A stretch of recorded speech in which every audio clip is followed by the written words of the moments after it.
big question, and it's the big question every day. When you guys come and you sit down and you bring up this page, and I'm very grateful that you do, but when you do that, I'm going to go in an array of topics, but there's really one that you come here for. There's one that has to be addressed. Where does Kevin Lee fit into all this? Now, if you look at 155 pounds, and make sure that you understand, these guys at 155 are log jammed to the teeth, okay? You got Hooker, who's doing everything right and just co-mained a 57,000 seat arena to the point that he's now getting a bump and he's going to go into a main event against Felder. You got these guys doing everything right. You got Ally Aquina that can beat anybody on any given day. You got Conor McGregor coming back, but in a different weight class, and you've got Khabib and Tony. Now, let's stop right there. Khabib and Tony are going to fight at the Barclays Center in April. Great, but what do we know? What do we know about UFC?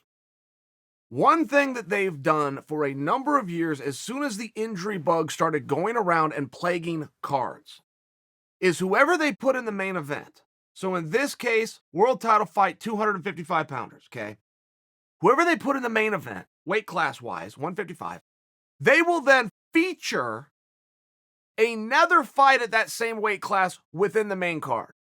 Always happens and happens by strategy. The reason it's a feature match, they want all the promotion and all the buildup and all the media attention, all the highlight reels. They want all that done on two more athletes.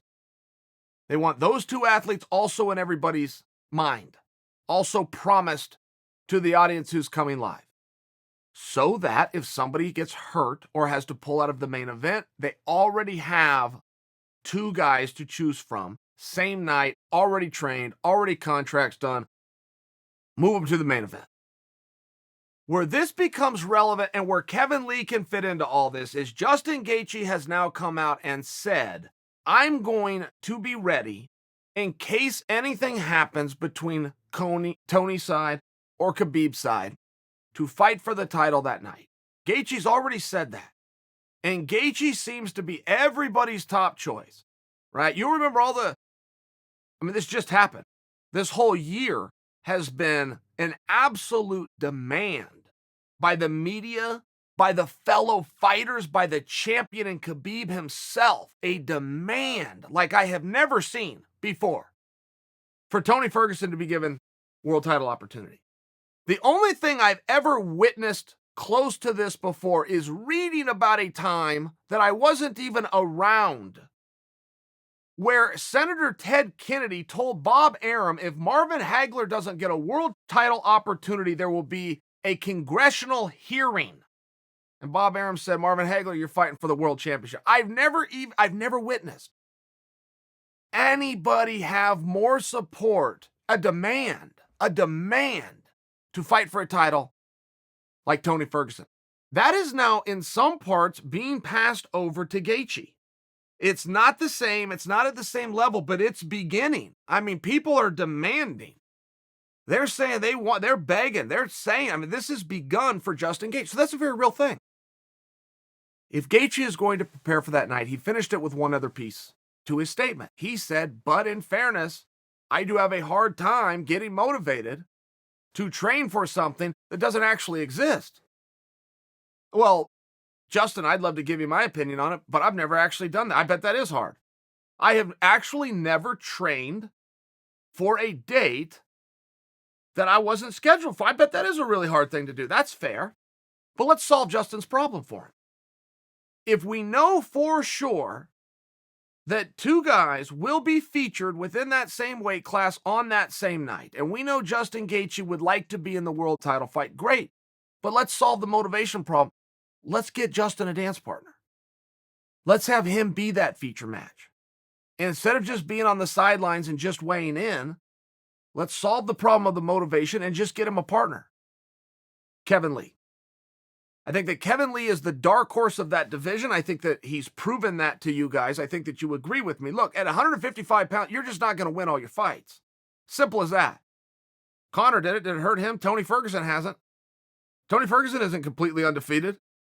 Guys get beat. They just do. Everybody that I've just named, from Felder to Hooker, you go through the list, Gaethje himself, go through the list, bring Eddie Alvarez back into it, look at RDA. You're talking about the top of the top, Donald Cerrone. the top of they all get beat. Lee is the dark horse. Lee is the guy that everybody has to worry about because on any given night, he's going to beat you. On any given night, there is nobody out there in that division that Kevin Lee can't beat. I will acknowledge there are guys that can also beat him. But they're going to do a feature match, and they're going to do it at 155, and Justin Gaethje has a damn good argument as to why he should be in consideration. He has a damn good argument. And if he wants to just remove himself and just hope to slide in at the last minute, there's a precedence for that too. He can. But if he's undermotivated and he wants to make sure that he's sharp and that he's ready, and he has a caveat with Dana and says, look, if that fight falls apart, me and Kevin Lee are off. I slide right into that fight. I think that Dana's going to make that deal. Dana likes to plan ahead, and he loves a guy that gives him an idea, and he loves a guy that's willing to work towards something. He loves a guy that's willing to take a sacrifice just for his shot at bat. He loves those kind of things. I think that Gaethje could get that deal. And I think that an appropriate opponent would be Kevin Lee. So my producer Ryan just asked me, is there any way that we would see Kevin Lee versus Conor McGregor just for the pure entertainment, trash talk, build up, everything that would go in to these two showmen? And off the cuff, my response is no. Now, when I tell you no, I think if we've done anything down here at the Bad Guy Studios this week, it's to learn and to remind everybody of what a difference a day makes in this sport. George Masvidal is the biggest star in MMA. Did you ever think you'd hear those words? I mean, in fairness, I don't know that George Masvidal ever got any more attention than he got for giving a 3-piece and a soda and calling Leon Edwards a hoodlum backstage. Where were they? Like England or something? I mean, that was kind of like the big moment for Masvidal. What a difference a day makes. George Masvidal is running MMA right now. Nick Diaz might be back. St. Pierre's looking for something to do. Conor is back. I mean, what a difference a day makes. A skinny kickboxer from New Zealand named Adesanya, a name that's hard to pronounce, is now a top billing who sold more live tickets than anybody to ever do this before. I mean, guys, can we at least agree what a difference a day makes? Daniel Cormier versus John Jones was the biggest match that everybody was trying to put together. That's not even discussed. It is now a trilogy with Daniel Cormier and Stipe Miocic. Can we agree that things change very rapidly? So when I give the answer that no, I don't see a scenario for Kevin Lee and Conor McGregor to get together. Well, sure, there could be a scenario. Bet your ass there could be a scenario. They could have a backstage altercation. For all we know, but by example, Conor could just start coming after Kevin. You know how that's going to go. Kevin's going to come right back. That's going to be a ton of fun for everybody if those guys start volleying that ball back and forth.